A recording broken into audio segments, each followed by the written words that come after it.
Considering we have a value of h and o, we're going to look for the adjacent side through the Pythagorean theorem, which is going to be, in this case, x squared is equal to 15 squared minus 8 squared. And just know that I derived this from the original formula of x squared plus x squared plus opposite squared is equal to hypotenuse squared, because these two should, as always, make up the hypotenuse, okay?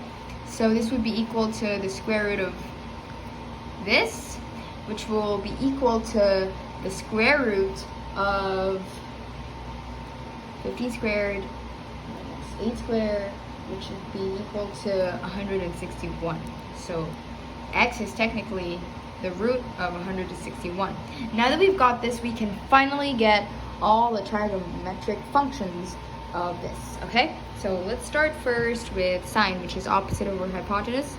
Sine is just a simple 8 over 15. Cosine would be equal to square root of 161 over 5. Yeah?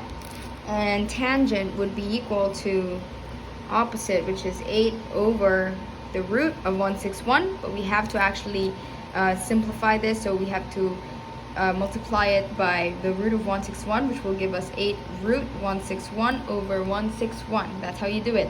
Proceeding to their reciprocals, let's start with cosecant, which would be equal to 15 over 8. It's just a reciprocal of sine. And we've got secant, which will be equal to the reciprocal of this, which will be 5 root 161 over 161, following the same principle over here.